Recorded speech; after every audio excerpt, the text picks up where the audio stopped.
Rp7.500.000 sebulan apa? Setahun.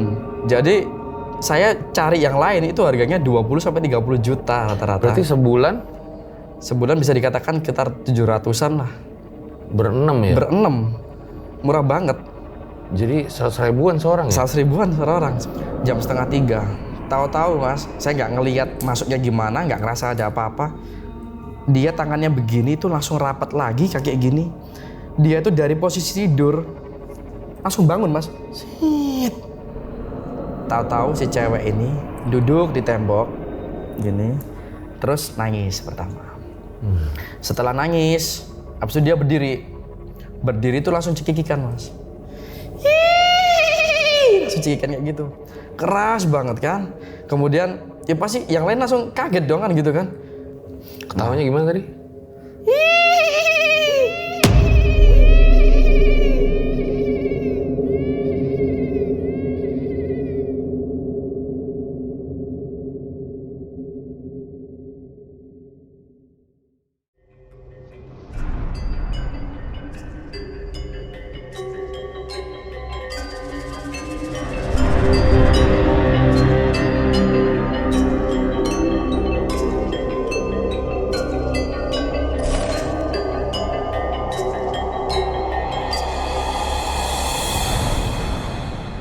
Season 5 live dari Surabaya.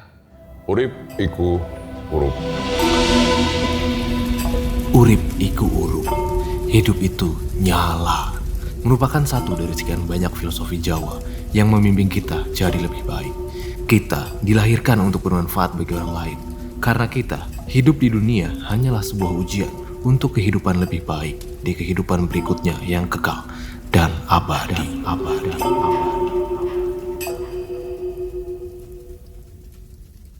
Hari ini gue kedatangan seorang narasumber yang punya pengalaman horor 4 tahun tinggal di kontrakan angker katanya. Emang ada kontrakan angker? Halo Mas Gorbi. Ya halo Mas Fajar. Jadi 4 tahun tinggal di kontrakan angker. Saat itu lagi kuliah. Saat itu lagi kuliah kita. Jurusan apa? Jurusan teknik industri. Wah, ini tukang insinyur nih. Iya bisa bilang gitulah. Sekilas mirip Jeffrey Nicole ya? Sama mungkin mas. Sama apanya? sama pajaknya beda-beda nasib. Oh gitu, iya. Kenapa 4 tahun tinggal di kontrakan nggak pindah-pindah gitu? Soalnya terbilang cukup murah sih mas. Murah banget bahkan. Karena saya kontrak itu posisi berenam, dapat kontrakan saat itu harga cuma 7.500.000 di tahun 2012. 7.500.000 sebulan apa? Setahun. Jadi saya cari yang lain itu harganya 20-30 juta rata-rata. Berarti sebulan? Sebulan bisa dikatakan sekitar 700-an lah. Berenam ya? Berenam. Murah banget. Jadi 100 ribuan seorang ya? 100 ribuan seorang sebulan. Wah, hitungannya. nyayur banyak loh. Iya, makanya betah di situ. Akhirnya sosok yang paling serem yang dilihat apa? Saya bertemu dengan pocong di situ. Juga pocong, terus kemudian ada jin situ. Pocong kayak gimana? Nggak terlupakan di Pocongnya kayak gimana? Pocong itu tinggi banget seplafon gitu mas. Seplafon rumah, dia terbang melayang tembus tembok. Yang saya pribadi lihat itu. Ya, ditahan dulu ceritanya. Siap. Langsung aja kita mulai dari Surabaya. Langsung berikut adalah ceritanya.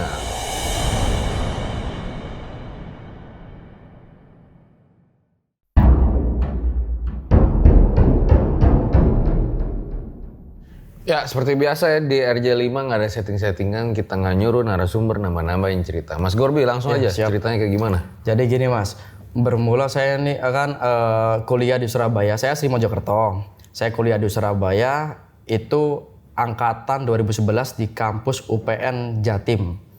Nah, di jurusan teknik industri. Jadi 2011 sampai 2012 saya masih kos. Waktu itu belum kontrak dengan kawan-kawan. Kemudian 2012 ini dalam satu kelas, satu jurusan saya punya kayak circle lah. Jadi ada 6 berkawan ini setiap hari kemana-mana bareng kumpul terus kan gitu. Sampai pada akhirnya kita memutuskan untuk kontrak bareng kontrak rumah. Karena masing-masing berenam ini semuanya pada kos semua. Jadi berenam ini ada yang namanya dari saya Gorbi, kemudian Farid, saya dari Mojokerto, Farid dari Gresik, kemudian Tempus dari Lamongan, Edwin dari Mojokerto juga, kemudian Mul dari Krian sama Pesek dari Krian. Nah, ini karena kita masing-masing semuanya kos, akhirnya kita ini pengen kontrak bareng aja nih karena sering kumpul bareng kan. Jadi ngerjain tugas bareng, kita ke warung kopi nongkrong juga bareng. Akhirnya kita punya keinginan dan memutuskan untuk kontrak. Di situ yang bagian cari kontrakannya kebetulan saya sama Mul. Jadi yang lain tuh pada ngikut nih, mau kontrakan di mana aja terserah. Wis pokoknya cocok sama pilihanmu kan gitu. Akhirnya saya ini nggak langsung sehari dapat kontrakan tuh 3 harian saya baru dapat. Jadi ceritanya udah keliling dari beberapa perumahan di dekat kampus. Itu cari kontrakan itu yang harganya budgetnya di bawah 15 juta itu benar-benar nggak ada. Jadi rata-rata range-nya antara 20 sampai 30 juta.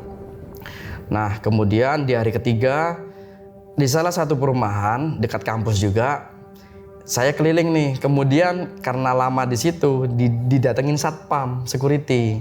Ditanya, masnya ngapain ya? Dari tadi saya lihat kok mondar-mandir sini. Ini Pak, cari kontrakan Pak. Masnya dari mana? Saya dari kampus sini, kuliah mahasiswa UPN. Ini ada Mas kontrakan, cuma bangunan asli, mungkin harganya murah. Saya punya kontaknya kan gitu. Kemudian kita dikasih kontaknya. Oke. Sama security, saya dikasih tahu. Ayo Mas, kalau mau lihat rumahnya dulu, monggo saya antarkan. Kemudian diantarkanlah lihat rumahnya. Dari awal saya tuh udah feeling, maksudnya itu saya udah ngerasain panas rumah ini. Mungkin saya ngeliat dari kumuhnya rumah ya, karena udah 2 tahun kosong. Kata security ini pengakuannya 2 tahun kosong. Jadi rumah ini tuh bisa dibilang kayak nggak layak huni Mas, banyak bocornya juga. Jadi kayak nggak layak huni. Kemudian saya lihat juga pohon tuh besar banget, ada 2 di depan, pohon mangga sama pohon belimbing wuluh. Nah kemudian oke lah yang Mul juga udah nggak apa-apa lah, murah juga kan, nanti kalau ada yang rusak dibenerin sendiri kan gitu. Oke lah, akhirnya kita hubungin yang punya kontrakan. Yang punya kontrakan akhirnya ngasih tahu harganya 7,5 Mas per tahun. Oke, langsung saya kontrak 2 tahun Pak kan gitu. Setelah itu yang anak-anak ini dikabari, udah patungannya sekian-sekian aja kan gitu, langsung 2 tahun. Oh pantes langsung 2 tahun. Langsung 2 tahun, soalnya kan budget kita ini sebenarnya per orang ini kenanya 3 juta lah untuk 2 tahun itu. Nah akhirnya langsung deal. Itu kurang lebih sebetulnya awal-awal itu kita masih bersih-bersih dulu di situ tuh, karena udah debu banget di dalam. Kita bersih-bersih dulu, ada 1 hari 2 hari kita bersih-bersih belum kita tempatin. Kemudian di awal itu di minggu pertama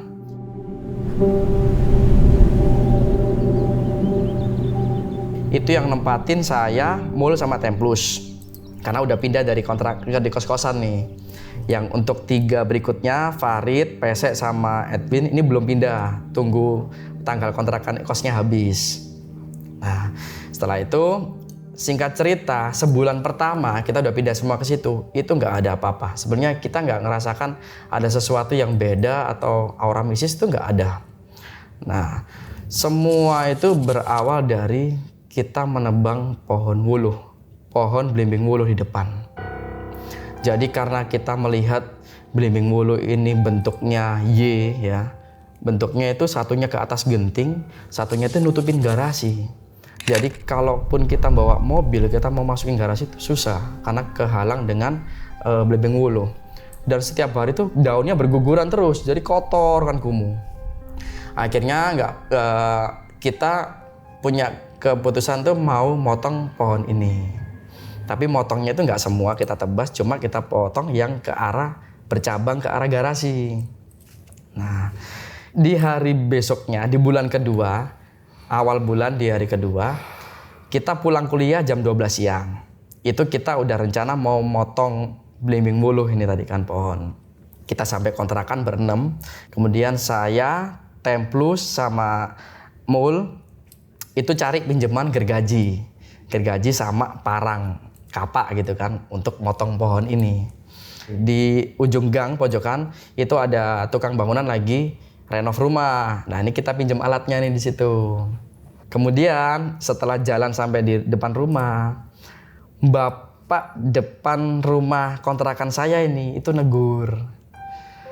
Mas, mau ngapain? Kok bawa gergaji? Ini Pak mau motong pohon belimbing wulu kan gitu. Itu pohon udah lama loh mas. Bahaya kalau dipotong kan gitu. Bahaya apa Pak? Itu resikonya nanti bakal berkepanjangan kayak gitu. Soalnya ini kotor semua Pak kalau nggak gitu. Resiko yang kayak gimana kan gitu. Yaudah yang penting saya udah ngasih tahu ya, resiko tanggung sendiri kan gitu. Kemudian kita balik kontrakan, itu akhirnya kita ngobrol berenam. Tadi bapak depan tadi itu ngingetin, sebenarnya nggak boleh dipotong, nih gimana kan gitu. Nah itu lama mikirnya tuh hampir 4 jam di situ. Akhirnya si PSE ini bilang, udahlah kita juga cowok semua di sini kan, ngapain harus takut kan kayak gitu kan, potong aja kan gitu akhirnya. Lama juga meeting ini. Nah 4 jam konferensi itu untuk menentukan potong Konferensi apa pohon belimbing. 4 jam. Kemudian karena udah sore nih, kelihatan ngeliat jam 4, akhirnya kita eksekusi lah nih. Nah eksekusi ini kita bergantian motong itu. Berenam ini bergantian semuanya. Jadi masing-masing ini semua kebagian untuk gergaji. Karena apa? Karena pohon ini keras banget. Entah kenapa keras banget, entah emang dasarnya pohon belimbing wulu juga keras, saya juga kurang tahu ya. Tapi bener-bener dipotong tuh dari kayak batu. Keras banget. Jadi itu dipotong tuh. 2 jam kita motong batang pohon sebesar ini, itu 2 jam. Jadi sampai akhirnya maghrib, azan maghrib baru selesai kepotong. Keras banget ya. Keras banget. Itu Kerasan mana sama hati mantan? keras hati mantan sih. Wow, kekerasan itu ya. Nah, sampai di situ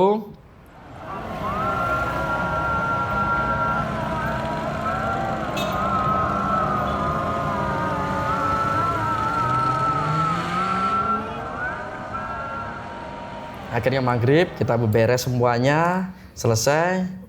Nah, singkat cerita, di malam pertama ini mas, ini langsung ada kejanggalan. Nah, jadi sebenarnya bisa saya simpulkan setelah pohon belimbing wulu itu ditebang, itu awal mulanya. Seperti seolah-olah penghuninya ini marah kan gitu. Kemudian di awal pertama, jadi gini, sebelumnya saya jelaskan layout kontrakan saya, depan masuk gerbang itu ada langsung garasi. Garasi ini cuma pakai seng. Nah, pakai seng. Kemudian pintu utama dari sebelah kanan. Kemudian kayak lorong masuk gini, ruang tengah itu ada kamar 1, kamar 2. Jadi cuma ada 2 kamar. Nah, kemudian ada dapur, kamar mandi, teras belakang. Ceritanya gini, di kamar ini kan ada berenam. Jadi satu kamar dibagi 3 orang. Kamar utama yang pertama itu ada Emul, PSE sama Templus. Yang kamar kedua ini saya, Farid sama Edwin. Nah waktu itu untuk pertama kalinya saya yang diganggu mas. Diganggunya tuh begini, sekitar jam 11 malam. Ini saya lagi di kamar ya bertiga, yang Farid tidur, saya ngobrol sama Edwin. Ngobrol-ngobrol, tahu-tahu ada suara orang mandi di kamar mandi. Orang mandi seperti air biasa, seperti layaknya orang mandi, biar gitu. Kemudian saya mikirnya kan ini mungkin kawan saya yang di depan tadi itulah yang mandi kan. Saya mikirnya gitu. Iseng-iseng saya sambil merokok santai mau jalan ke teras belakang. Saya lihat kok kamar mandi kebuka, gayungnya ada di atas bak, kemudian airnya goyang. Lantainya basah ini kan.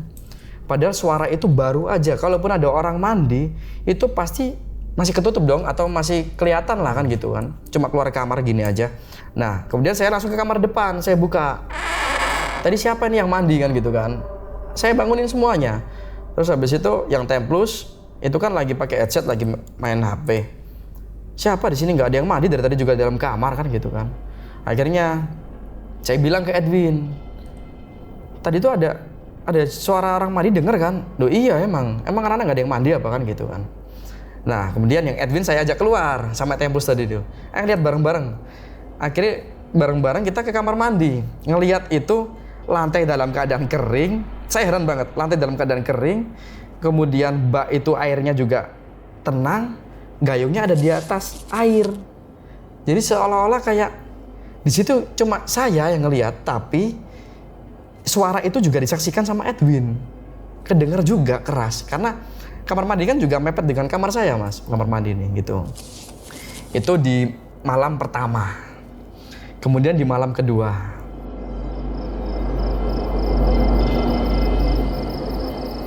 Di malam kedua kurang lebih di jam 9-an malam. Seperti biasa, kita bertiga di kamar, saya, Edwin, dan Farid. Ini belum tidur semua. Nah, yang di depan juga belum tidur semua. Yang Edwin ini mau mandi. Mau mandi, ngambil handuk, dia mandi. Jadi di kamar mandi itu ada ventilasi, Mas, lubang yang pakai ram-raman. Nah, bisa dibayangkan ya, pakai ram-raman, ventilasi di atas, sebesar kurang lebih seginilah ventilasi itu. Si Edwin ini tanpa sengaja melihat ke atas, itu ada 2 bola mata sebesar telur, menyala merah, sambil ada geraman. Itu, Mas. Nah, seketika Edwin ini langsung gayung dilempar, dia lari keluar.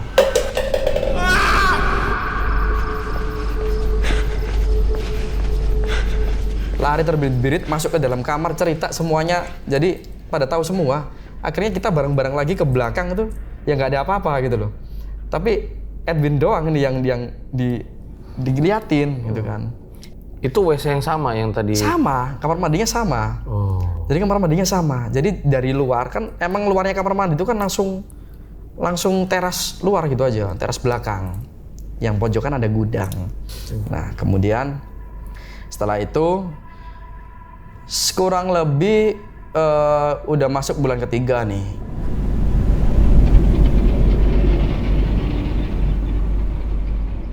Jadi udah nggak ada apa-apa lagi yang aneh-aneh, nggak ada. Cuma mungkin suara-suara kayak berisik, rame-rame, kayak pintu kebuka itu udah biasa. Nah, kemudian di bulan ketiga ini si Farid, jadi awalnya kita itu berenam di kamar kedua. Si Farid ini mau sholat maghrib ceritanya. Sholat maghrib, ngambil air wudhu di kamar mandi, kemudian dia masuk kamar pertama untuk sholat maghrib. Pengakuan si Farid ini cerita, rokaat ketiga dari awal itu seperti ada yang ngikutin sholat. Jadi ketika dia Allahu Akbar, itu ada yang ngikutin Allahu Akbar. Tapi suaranya berat banget katanya. Allahu Akbar.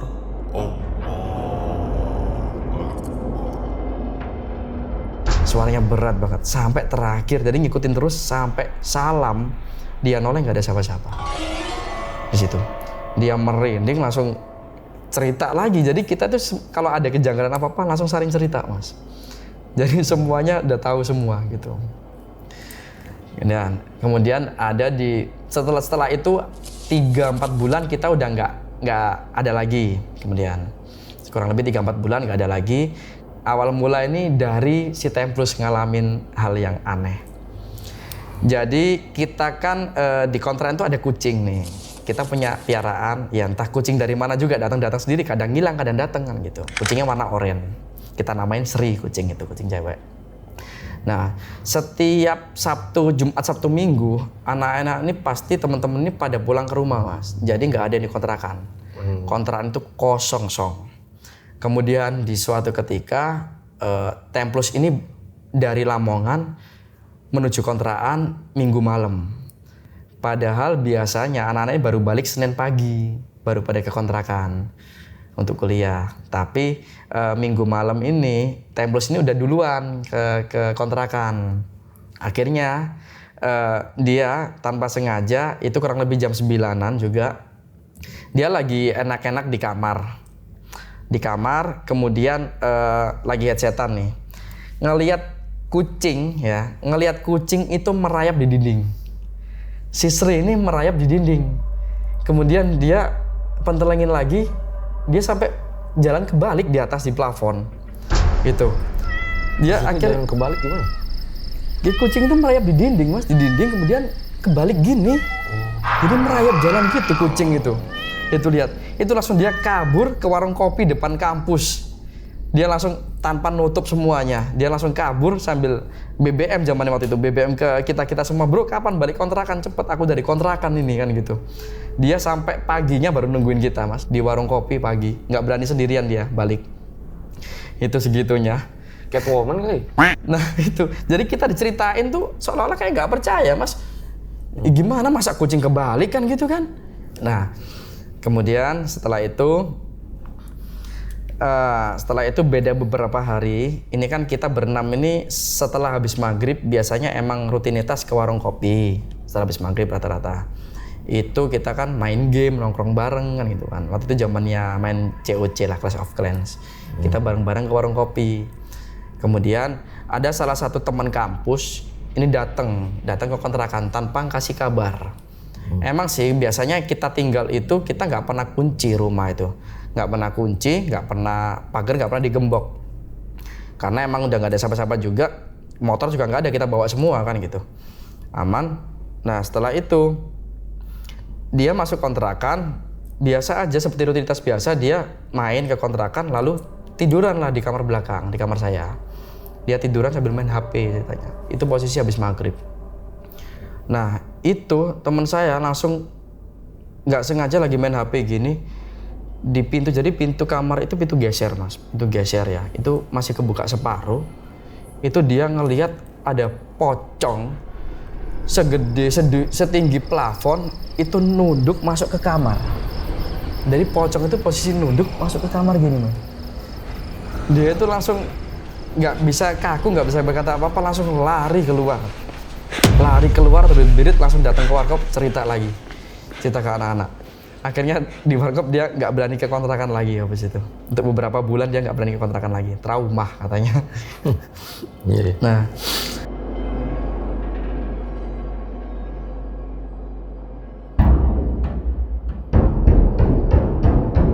Jadi kalau teknik industri tuh kuliahnya belajar apa aja tuh? teknik industri itu sebenarnya melajarin semuanya, cuma kita dasar-dasarnya aja sih. Manajemen ada, psikologi juga kita ada, tapi sebenarnya lebih banyak ke mesin. Karena tugas akhir kita pun rata-rata ya melajarinya tentang mesin lah, entar buat mesin apa, ngerakit mesin gitu mas. Mesin-mesin pabrik kayak gitu. Kalau di kampus juga suka cerita horor di kosan tuh. Sering, jadi apa ya, satu angkatan satu jurusan tuh rata-rata hampir tahu semua kalau angker. Ya soalnya berenam sih ya. Iya berenam, jadi juga saling cerita juga gitu. Dan bukan cuma berenam, sebetulnya kawan-kawan yang datang ke situ mampir kadang juga sering ngalamin gitu loh. Iya. Jadi, Gimana lagi ceritanya mas? nah setelah itu di suatu saat waktu itu mungkin kita skip ke tahun kedua mas ya, tahun kedua itu saya ngalamin. Jadi saya lagi sama mul yang lain di dalam kamar 4 orang, saya berdua di ruang tengah. Lagi main HP sambil tidur-tiduran mas, tidur-tiduran tuh tapi saya tengkurap. Bukan terlentang gitu enggak ya, tengkurap gini. Nah kemudian nggak sengaja nih mas, jadi saya dari pintu belakang arahnya sampai ke depan, itu kaki saya ada yang nyenggol.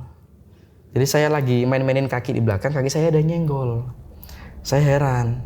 Kemudian kan saya noleh ke belakang nih, nggak sengaja mas, saya di situ ngelihat pocong ya. Tapi seolah-olah saya itu kayak nggak nge itu pocong. Jadi saya ngelihat pocong, dia tuh udah tinggi banget seplafon tadi itu, Ethernet. Dia tuh ngeloncat dan saya ngerespon. Oh bodoh kamu ya, loncat aja nyenggol kaki saya bilang gitu. Saya masih belum ngeh di situ, entah kenapa saya nggak ngeh kok itu pocong kayak di setan. Akhirnya dia tuh langsung kayak loncat cepet melayang tembus ke tembok depan jendela. Nah di situ langsung saya baru ngeh mas, kalau pas nembus tadi saya baru ngeh kalau itu pocong. Saya langsung cerita sama teman saya sebentar, dia langsung lari ke dalam kamar saya, tutup semuanya. Dia langsung nggak bisa berkata-kata saya di situ. Saya baru ngeh, jadi nggak kebayang betul gitu loh, kebayang betul wajahnya tuh sini tuh hancur mas, hitam hancur kayak keluar belatung gitu. Jadi udah nggak bisa dibayangkan lah. Saya baru ngeh itu waktu nembus. Tapi kayak saya juga bisa bayangin di posisi masnya sih ya, Mas Gorbi. Iya. Kayak wah serem juga nih tiap hari. Mungkin nggak tiap hari ya, sering lah ngalamin. Tapi frekuensinya itu sering gitu loh, suara-suara itu. Udah hampir. Tapi bayar 100.000 gitu, udah nggak apa lah. Nggak apa-apa lah, karena gitu, karena murah gitu loh. Akhirnya kan kita mikir ya sudahlah di sini aja, mau di mana lagi kan gitu. Toh emang kita semua dulu mikirnya nggak mungkin lah bisa nyakitin kita gitu loh. Bangsa kayak gitu yang jelas kan mungkin cuma nampakin, udah nggak mungkin bisa nyakitin fisik gitu kan. Makanya berani. Kemudian ada cerita lagi gini serunya. Akhirnya saya persingkat di tahun ketiga lah. Tahun ketiga ini kita patungan beli meja biliar ceritanya. Nah, kita beli meja biliar itu biliar masih koin Mas, bukan yang biliar besar itu. Jadi mejanya kecil, jadi bolanya 15 juga. Cuma dia pakai koin dulu baru bisa keluar bolanya. Oh iya, Ada kan gitu kan, entah bila zaman dulu, zaman sekarang saya nggak tahu masih ada apa enggak. Jadi kita harus pakai koin dulu, jeglek gini atau pakai kunci harus baru bisa keluar. Kita patungan lah di situ, cari di Facebook saat itu beli bekas. Kita meja biliar, kita taruh di belakang. Jadi dari rumah, ruang tengah, dapur, dari sini dapur, sini kamar mandi, kemudian meja biliar, kemudian ada gudang. Nah, di situ meja biliar awalnya seminggu setelah beli meja biliar itu kita biasa aja Mas, tiap hari siang malam kita main biliar. Biasa banget. Yang dikejutkan pertama kali ini awalnya ini sekitar jam 11 malam. Ini Pesek sama Mul lagi main biliar. Nah, kemudian saya dan kawan-kawan lainnya itu ada di kamar nomor 2. Kita lagi ngobrol lah, udah biasa. Mereka main biliar berdua. Kemudian mereka ini selesai kurang lebih jam 1 ya, 2 jam main, jam 1 selesai masuk kamar juga. Nggak lama dari mereka selesai, ini kan berarti kan kalau udah selesai kan udah ditata rapi nih Mas, setik taruh di tempat setik, kemudian bola ini posisi udah masuk semua ke kunci. Dia kalau nggak pakai kunci, nggak pakai koin, nggak bisa keluar. Nah, nggak lama dari dia berhenti, mereka biliatan berhenti, beda kurang lebih setengah jam, kita berenam ini bener-bener denger Mas, ada suara bola biliar. Jadi seperti seolah-olah ada yang mainkan. Gelundang, jadi bola itu seperti ada yang mainkan biliar, gimana sih suaranya kan gitu. Iya, cetok. Jadi kayak gitulah, rame banget. Itu cuma nggak sampai 1 menit kita dengarkan, kita langsung keluar Mas. Rame-rame kita keluar ngeliat. Bola itu udah, ya jelas aja, bola itu udah di atas meja semuanya. Bola di atas meja, stick ada 1. Jadi stick yang dipakai stick itu ada 3 di situ. Stick cuma 1 di atas. Jadi ada bola itu keluar semua di atas meja. Berenam menyaksikan semuanya di situ. Jadi setannya main biliar? Iya, setan main biliar. Kita dikagetkan dengan bola di atas. Kemudian bola itu udah di atas semuanya, udah seperti udah itulah berantakan. Kemudian sama ada stick di atas. Dia kan heran, kita ini siapa yang main? Akhirnya ya kita nyimpulkan lah, ya mungkin Mas Wo kita. Jadi ceritanya dulu itu kita manggilnya Mas Genderuwo itu jadi Mas Wo. Mungkin Mas Wo yang pengen main biliar kan gitu. Jangan-jangan dulunya olahragawan ya? Ya mungkin, nggak tahu juga. Nah dari situ Mas, awal mula akhirnya itu meja biliar itu sering bunyi hampir tiap malam. Hampir tiap malam? Hampir tiap malam. Padahal harus pakai koin? Harus pakai koin. Gitu. Tapi kita karena udah terbiasa ya, jadi udahlah bodo amat, biarin. Kayak gitu. Itu hampir tiap malam bisa dibilang sih 2 hari sekali udah pasti suara bola biliar gitu. Sampai kita akhirnya pengen ngejual bola biliar itu. Meja biliar itu pengen kita jual. Cuma kondisi akhirnya mau dijual juga eman kan gitu kan. Sayang juga baru dapat kok dijual, akhirnya ya tetap nggak dijual sampai rusak di situ nggak dijual. Terakhir kita tinggal lah sampean gitu.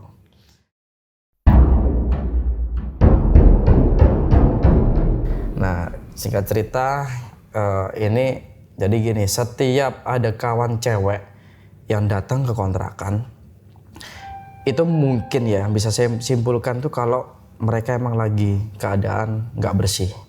Nah, jadi setiap cewek yang ke situ pasti kesurupan. Nah, total itu udah ada 6 cewek, kawan 6 cewek ini yang kesurupan di situ.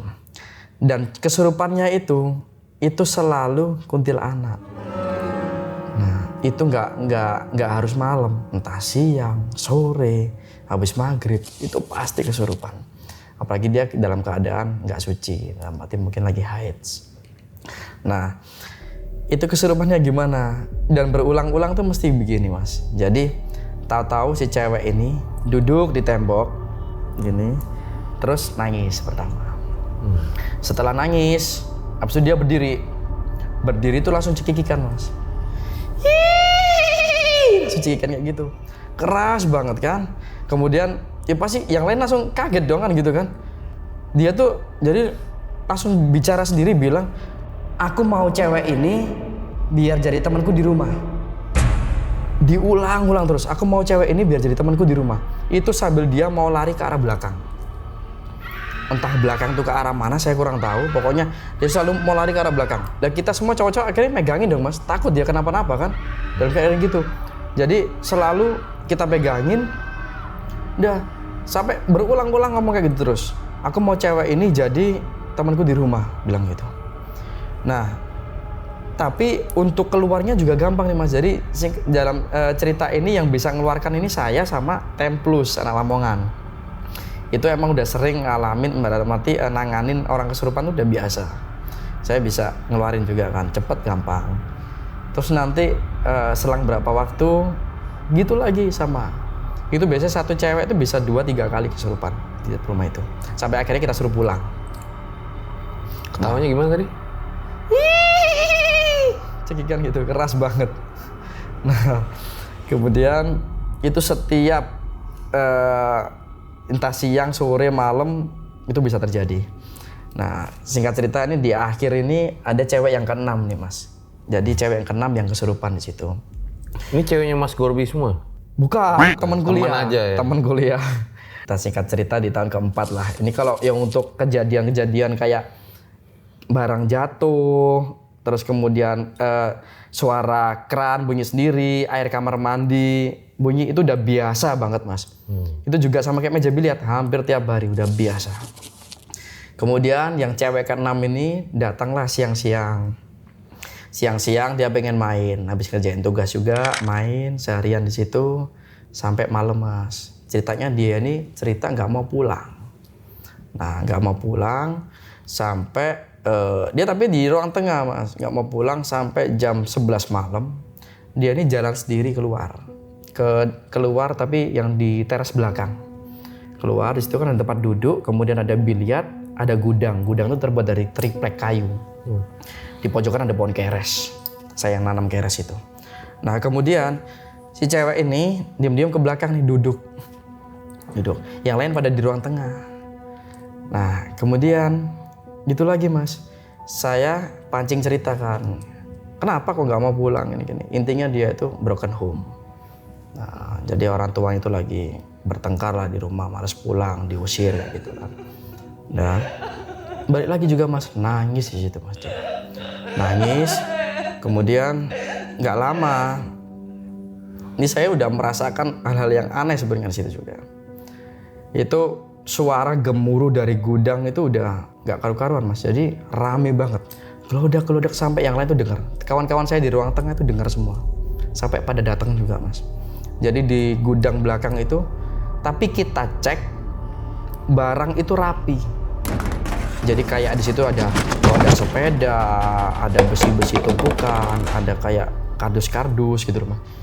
Tapi seolah-olah itu kayak rame banget di dalam itu, kayak barang-barang berjatuhan. Tapi ketika dilihat rapi banget. Nah si cewek ini tadi, kembali lagi ke cewek tadi ini, sebut saja namanya Mawar lah. Nah si Mawar ini dia nangis. Nah kemudian tahu-tahu berdiri mas, itu saya kan di dekatnya, itu dorong saya mas, gini, sambil ketawa nunjuk, sama lagi ketawanya, cekikan keras banget, gitu lagi mas. Nah yang lain langsung dan langsung pada ke belakang semua nih berenam sama saya. Dia seketika saat itu tapi bedanya apa? Matanya ini langsung putih semua mas, ngangkat semua, putih bisa dibayangin. Jadi dia tuh sebetulnya ceweknya kecil, kurus kecil, cuma rambutnya emang panjang. Dia tuh matanya langsung putih. Jadi putih aja gitu sambil cekikan keras. Dari situ saya berusaha mas ya. Jadi cuma baca ayat kursi waktu itu saya bacain kan. Gini saya bacain. Dia malah ketawa makin keras. Ngapain kamu baca ayat itu digituin? Nggak mempan buat saya digituin mas. Ngapain kamu baca itu? Nggak mempan buat saya. Sambil ketawa makin keras lagi, melengking. Nah kemudian dia langsung bicara gini. Kalian jangan bikin dosa di sini, gituin. Kalian jangan bikin dosa di sini. Jangan ganggu rumah saya. Kalian pergi. Dia bilang gitu berulang-ulang. Setelah itu dia tuh sambil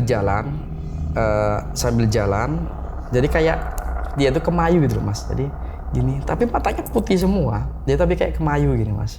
Sambil jalan bilang, penghuni di sini marah semua. Kalian pergi dari sini, gituin kan. Terus sambil suara dari gudang keras banget. Suara dari gudang tuh keras banget kayak berantakan berjatuhan barang.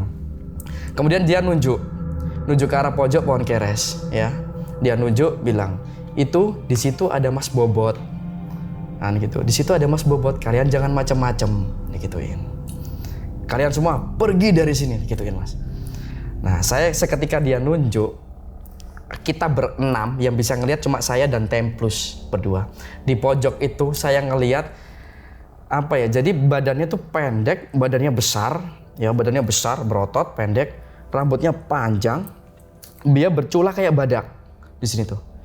Matanya merah bersinar, ada taringnya.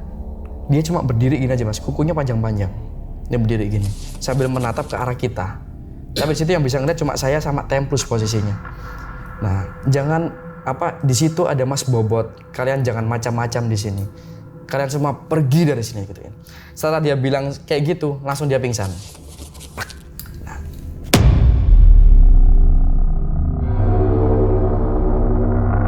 Pingsan, otomatis kita langsung gotong nih cewek nih kan. Pingsan, kita gotong ke atas meja biliar. Jadi ceritanya kita taruh di atas meja biliar. Nah, itu nggak sampai hitungan menit Mas, jadi cuma 1 menit mungkin. Kembali lagi saya ngeliat dari arah pintu tengah, pintu dapur, itu pocong melayang seolah kayak terbang Mas, cepet banget, langsung masuk ke dia.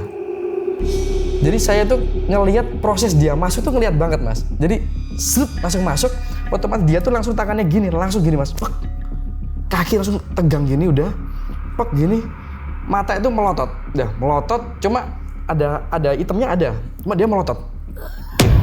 Sambil kita pegangin menggeliat di meja biliar Mas. Dia menggeliat di meja biliar. Kita pegangin berenam itu kuat banget. Udahlah rame-rame kita bacain ayat kursi lagi. Nah, habis itu kita juga berusaha untuk ngeluarin. Nggak lama gitu, akhirnya dia stop, pingsan lagi. Mungkin durasinya kurang lebih 1 menit lah. Dia kesurupan pocong. Dan saya nyaksiin bener ada pocong lompat. Prosesnya masuk saya benar-benar lihat. Kemudian kita bawa ke ruang tengah. Kita kumpul berenam di situ muter. Itu kurang lebih jam 1 malam ya. Itu nggak ada yang tidur kita Mas, udah nggak ada yang tidur. Kemudian dia udah tidur, jadi benar-benar udah kita lihat udah aman nih cewek kan. Dia tidur dari jam 1 kurang lebih di jam setengah 3. Jam setengah 3. Tahu-tahu Mas, saya nggak ngelihat masuknya gimana, nggak ngerasa ada apa-apa. Dia tangannya begini tuh langsung rapat lagi kayak gini. Dia tuh dari posisi tidur langsung bangun Mas. Sit. Bisa kebayang kayak jadi kalau manusia normal kan bangun kan ya bangun pelan-pelan. Itu dari posisi terlentang, tangan merapat, kaki rapat, langsung berdiri gini aja udah. Jadi udah langsung gini diem Mas. Udah di situ kita panik semua udah. Akhirnya ya kita berusaha pegangin lagi, dia mau lompat kemana saya juga nggak tahu. Jadi bingung juga, panik semuanya. Kita bacain lagi, alhamdulillahnya keluar lagi, udah pingsan lagi rubuh, selesai. Sampai itu nggak berhenti di situ, sampai jam kurang lebih jam 6:30 pagi. Jam 6:30 pagi ganti kesurupan kuntilanak lagi. Kita nyari di situ. Kesurupan kuntilanak lagi, tahu-tahu dia nangis, tahu-tahu cekikian lagi Mas. Cekikian lagi. Gitu terus cekikian lama banget. Lah itu balik lagi. Saya mau cewek ini jadi teman saya di rumah. Saya mau cewek ini jadi teman saya di rumah. Gitu terus. Sampai dia mau lari kabur, lari kita pegangin, balik lagi, lari lagi. Kayak gitu. Entah maksudnya apa juga kita nggak tahu. Jadi seolah-olah kalau saya simpulkan tuh kayak ada 2 kuntilanak yang berbeda. Satunya pengen ngajak jadi teman, satunya ngusir kita di situ kan kesurupannya. Dan matanya melotot, putih semua. Kalau yang ini biasa nggak putih semua, biasa. Dari jam 6:30 pagi itu nggak ada berhentinya sampai jam 12 siang. Kesurupan tuh lama banget. Jadi nggak ada yang bisa ngeluarin. Jadi kita semua tuh sampai kecapean, cuma bisa megangin sampai jam 12 siang. Selesai. jam 12 siang itu akhirnya ada salah satu teman kita ini yang teman kampus ceritain ke teman kampusnya ada yang datang. Akhirnya, oh itu aja loh, hubungin ini aja si A. Itu kan bisa, orang bisa kan gitu. Orang sini asli, orang bisa juga. Kita ngubungin Mas. Di telepon tuh cuma tanya bilang gini, itu bisa keluar kalau dibawa keluar dari Rungkut. Nah, jadi di rumah kalian itu, di kontrakan kalian itu titik pusat kerajaan. Bilangnya seperti itu. Bawa keluar Rungkut sekarang, pasti keluar.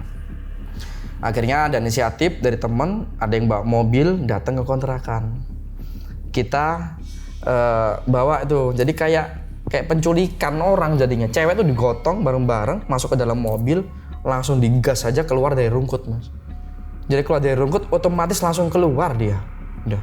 Langsung keluar, lemes, pingsan, udah tidur aja dia. Tidur tuh lama banget, ada 1 jam 2 jam mungkin. Badan capek-capek, bangun-bangun, dia bingung juga. Terakhir dia inget tuh dia masuk kontrakan. Kemarin itu masuk kontrakan, udah setelah itu dia nggak sadar apa-apa. Sampai tahu-tahu di dalam mobil. Gitu Mas ceritanya. Setelah itu akhirnya kita udah kan nggak ada kejadian-kejadian yang parah kayak gitu lagi. Mungkin cuma bunyi-bunyi. Nggak lama dari situ kita lulus kuliah. Kita tinggalin kontrakan. Tanya begitu. Jadi ada kenangan ya? Ada kenangan, terakhir penutupan kayak gitu. Parah banget sampai siang. Tapi ceweknya sekarang udah, setelah kejadian itu maksudnya udah nggak parah lagi kan? Nggak parah lagi, cuma nggak berani lagi ke situ. Setelah kita lulus kan juga nggak ada kabar lagi lah. Oh, dengar sih ya udah berkeluarga juga semuanya kita sekarang. Oh gitu. Udah masing-masing udah punya keluarga sendiri lah. Berarti udah kejadian horor stop di kontrakan itu aja ya? Stop di situ. Jadi kalau selain itu kan ya cuma biasalah suara-suara kayak itu udah biasa banget kita nyaksiin tuh. Iya. Nah gitu. abis lulus kuliah sibuk apa? Nah, kalau untuk abis kuliah ini sebelumnya kalau saya sendiri saya merantau ke Jakarta. Jadi saya kerja di Sinar Masland, base di Tangerang City dulu tuh. Itu dapat 2 tahun, kemudian saya resign, baru buka lah usaha. Usaha apa Mas? Usaha warung kopi saya. Wah mantap. Buka warung kopi. Warkop gitu ya? Iya warkop udah. Iya, katanya cabangnya udah banyak. Enggak, ini baru yang keempat sih ini. Baru buka baru yang keempat. Gitu. Ya kita doain lah semoga makin Amin. jaya ya. Amin. Katanya bisnis lele juga? Iya, pernah dulu setelah itu kan saya pernah juga usaha lele itu lumayan berkembang Mas. Cuma ya pandemi Covid ya kita tahu sendiri ya. Jadi kena Covid itu warkop saya 9 kejual semua, tinggal 1. Lele juga kejual semua. Jadi merangkak mulai dari nol lagi alhamdulillah. Itu kalau pebisnis ngalamin masa-masa kayak gitu rasanya gimana Mas? Depresi Mas. Depresi? Serius depresi. Sempat saya stres tuh 2 sampai 1 bulan lah, 2 minggu sampai 1 bulan lah. Itu kayak introvert. Jadi menyendiri aja udah, nggak mau ketemu orang. Pusing sendiri Mas udah. Karena ruginya itu kan udah ratusan juta ya. Menurut saya kalau mungkin ratusan juta ya banyak juga menurut saya gitu loh Mas. Iya. Udah kacau semuanya. Jadi yang biasa enak kok habis itu kayak gini gitu loh. Banting-banting kursi gitu nggak di rumah? Nggak sampai. Iya. Nggak sampai. Tapi hebat loh bisa bangkit lagi. Iya banyak sih ibaratnya yang kawan-kawan juga support. Ini kan juga ya alhamdulillah juga saya juga punya mental juga. Mental survive lah Mas gitu. Bukan Gen Z ya? Bukan Gen Z. Gen Z itu yang bahaya itu mental health. Nah, kalau di Mojokerto itu makanan favoritnya apa? Makan favorit sih menurut saya ya onde-onde ya. Onde-onde? Iya itu makan onde-onde itu dari Mojokerto ya? Mojokerto, biasanya juga ada Mojokerto guys. Setahun sekali itu ada festival onde-onde di Mojokerto. Wah kameramen nggak tahu nih dia payah nih. Onde-onde. Iya. Bukannya dari Betawi? Hah? Malah dari Makassar. Makin jauh lagi. Nanti kita riset dulu aja lah. Ya udahlah Mas, makasih banyak sudah datang dari Mojokerto, jangan kapok-kapok ya. Siap. Sukses selalu buat bisnisnya. Amin. Mau salam nggak buat Jeffrey Nicole? Bukan Jeffrey Nicole, mungkin saya salam ke teman-teman kampus ini aja Mas. Oh iya. Ya untuk teman-teman kampus, angkatan saya 2011, Fakultas Teknik Industri, jurusan Teknik Industri. Ya semoga sukses semua. Jadi kalian yang mungkin ingat dengan saya masih yang kontrak di daerah Rungkut, ya sempat rame juga kita bincangkan masalah keangkerannya juga. Nanti ditunggulah untuk link videonya. kita tonton bareng-bareng gitu. Iya, jadi buat teman-teman UPN ya, Iya, buat teman-teman UPN. Surabaya ya. Oke. Apa? AIM kampus? Nggak ada, mana ada di UPN AIM kampus. Ngaco deh, yang bener. Udah lah, kita udahin aja episode kali ini. Gue Fajar Aditya dari Surabaya, Rizal Iman undur diri. Ciao.